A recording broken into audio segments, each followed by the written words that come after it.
Where will the money come from? You'll have to find new and different ways of working and getting money.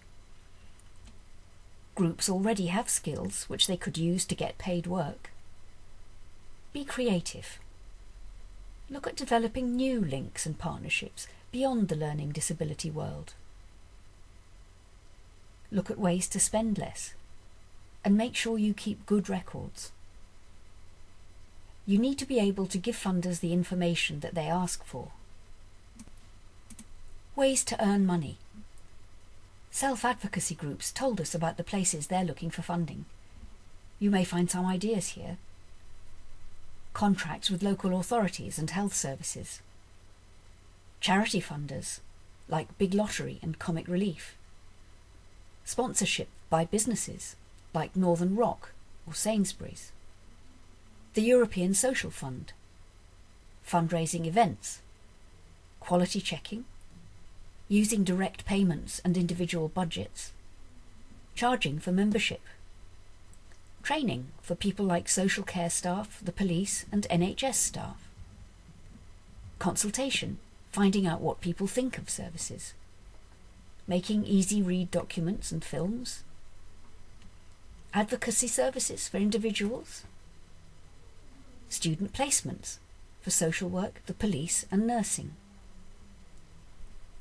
People said the biggest worry is that self-advocacy groups don't know how much money they're going to be able to get or where it will come from. We used to get most of our money from the Valuing People LDDF fund. We now have to look for new places to get money. To stay strong and plan for the future, groups are changing the way they work. They're thinking about the best and cheapest ways to do things. Help and support. Talk to your local council's community development officers and Council for Voluntary Services, CVS. They should be able to give your group advice and support about funding and organising yourselves. Think about what your group is good at, and then look for ways to earn money with those skills. Look back at the red section of this book, Things Self-Advocacy Groups Do Well, for some ideas. Talk to other community and support groups in your area to see if you can work together on getting money for joint projects. Use easy read and consultation skills to work with other groups on big changes to services, such as personal budgets. Save money where you can. People First Cumbria said, "We use Skype to make free telephone calls between our 3 offices to keep our bills down." Working in partnership. Community cashback is money taken from convicted criminals, which is used to help local communities. North Yorkshire Police and Criminal Justice Board gave some of this money to York People First to help make a DVD and run hate crime awareness workshops in schools. Writing funding bids. Some groups have told us that advocacy contracts have been going to big organisations because they have more experience and time to write funding bids. In the North West, local authorities have put in money to fund a workshop for advocacy group members and managers to learn how to apply for large amounts of money from people who are used to putting bids in. People said, "It's easy to find money for exciting new projects, but what about our regular meetings? Without these, we wouldn't exist." Try this, some more ideas. Keep good records. Record how much money your group has and how you spend it. This will make sure that you're not wasting money and will show funders that you're reliable. Cut costs. There are lots of ways to cut costs. Maybe you could look at your transport costs. Dorset People First gave some members travel training, which cut their taxi bill.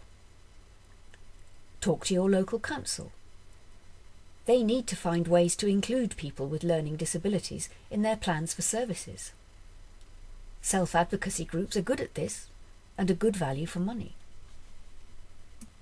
Fundraising top tips. Be organised. When you're applying for money, you must show that you are properly organised. you need to have a constitution.